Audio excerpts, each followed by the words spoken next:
Welcome back. Today I want to speak to you about shifting your moods and more importantly how your moods are chemicals. This is really important. As you may already be guessing, your moods are affected by the chemistry in your body. So in addition to the hormones above, there are two neurotransmitters that affect your moods a lot. These are dopamine and serotonin. Now a lot of us don't pay attention to this, but the foods we eat, the way we breathe, the way we exercise, how we hold our posture together, all of these affect our dopamine and serotonin. Now, men are born with 30% more muscle mass than women, and the same nutrition that rebuilds muscle also rebuilds dopamine.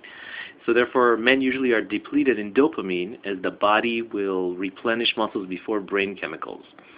That means they crave it. So as men, you'll find yourself crave excitement, thrills, fast-moving cars, NBA explosions, large TVs, watching Transporter, the movie, video games, all of that stuff increased dopamine. So that fast-moving stuff increases dopamine. Sexual activity, right?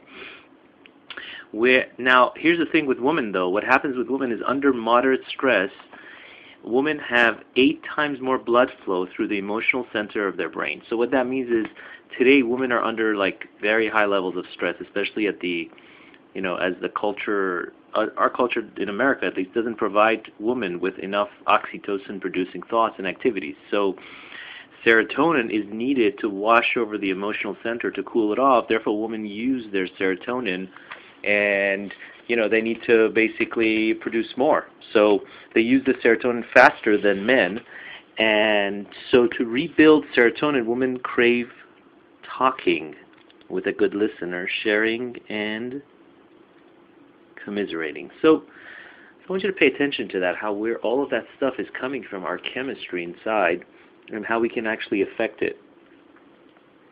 So let me tell you a little bit about dopamine. When dopamine is low, it's much easier for a man to crave anything that moves fast or most addictive substances, such as alcohol or heavy drugs. When serotonin is low, a woman craves simple carbohydrates such as bread and cookies. Oxytocin and serotonin help increase each other, while testosterone and dopamine help increase each other. Again, oxytocin and serotonin help increase each other, while testosterone and dopamine help increase each other also. So the secret of health and happiness is due to healthy activities, thoughts, and feelings that will increase the pertinent neurotransmitters and hormones for your own body. Now, I specialize in hypnotherapy, which is an aspect of dealing with the subconscious mind at a very deep level. I've worked with clients where I do past life regression. I've done regression work to childhood, do timeline therapy, NLP coaching.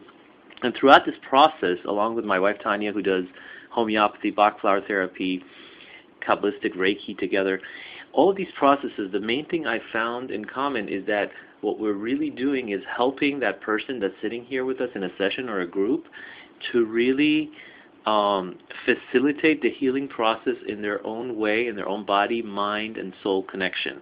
And really that's what it comes down to.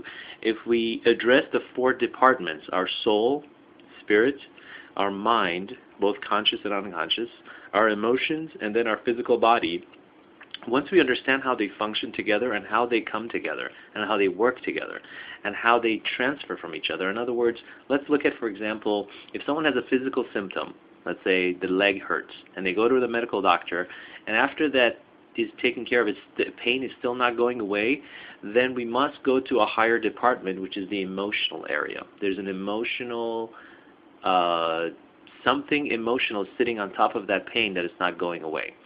And then if you deal with the emotions and it's still not going away, then there's a belief system sitting on top of that. That's the department number 3. Starts with the low, goes to the high. And if you deal with the belief system and you're still carrying that problem, at that moment you're carrying issues with your soul and spirit. So you've got to address these 4 departments. You can't just skip them. And that's really what I wanted to talk about today, how to really get our moods in balance with our spirit and with our purpose. Purpose creates energy. When you're functioning out of purpose, when you know why you're here, when you have something to achieve, when you wake up in the morning and you know where you're heading, or you have that thriving feeling inside, that creates a powerful neurotransmitter inside the brain that gives messages of moving forward. So your brain chemistry drives you to do what you do. The chemistry of your mind and body affects your stress levels, your moods, food cravings, addictions, all of these things. So, just differentiating a little bit about the female-male brains that I just spoke about, and just the understanding that the chemistry of stress and how two hormones affect it is really huge, just realizing that. There are two hormones that reduce stress. There's testosterone, which reduces stress in a man, while oxytocin reduces stress in a woman. This has a huge effect in our body and how we're driven to do what we do. Testosterone is the hormone of strength, power, masculinity, and emotional well-being for a man. Men have 10 to 40 times more testosterone than a woman. So this hormone is so much more important for the man. That's why we men try to maintain that all the time, right? We want to be macho, we want to hold on to it and create testosterone all the time because it helps us remain in that realm. While oxytocin is a hormone that is only recently being researched. While it historically was known to be the chemical that expresses the baby in birth and the milk in breastfeeding, researchers have now found so much more about it. Oxytocin is the hormone of love and bonding. So for a woman to reduce her stress, it's best for her to have feelings and thoughts that are loving. Getting a relaxing massage or hypnosis session where you delve in and relax and let go of things of the past, or even a manicure, will increase a woman's oxytocin. Now, testosterone is about action. Oxytocin is about being. So there's these three levels we always running into. There's being, doing, and having. And in Western thinking, we're so used to first having and then maybe doing and then being. But really where the blessing comes from is first learning how to be in being state, where you could deeply breathe and be.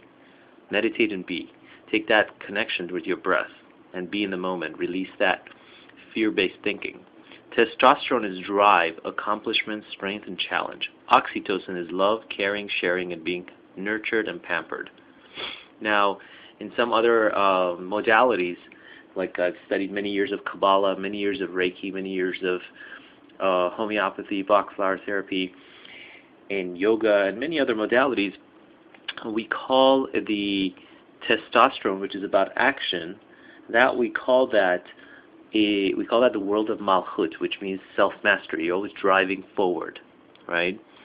And at the same time, there's a vessel inside this world of self-mastery called oxytocin, which is the love, the vessel that allows all this shower of love or light to be collected under one roof. It's like the man and woman, really, the semen and the vessel that collects the semen and produces, or the sky that rains and the grass that gives out the produce, right? The earth that gives out the produce. So like we said, oxytocin is love, caring, sharing, and being nurtured and pampered. Testosterone is about me. Oxytocin is about we. That's the main men-woman difference, right? Where men are driving forward, women are collective and partnership oriented. So together we make such an amazing connection when we put these two worlds together. This is why men feel good doing things alone while women prefer to do things with each other. It's just human nature.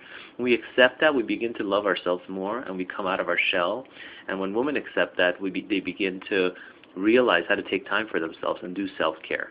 The woman can begin to realize how to do self-care and not call it being selfish, because you'll notice you have a lot of guilt about doing that self-care, right? When we have children, you begin to kind of get so into that, taking off time, right, for yourself begins to feel selfish, but it's really self-care. So each of these activities reduces stress for you, so that's why we're driven to do them.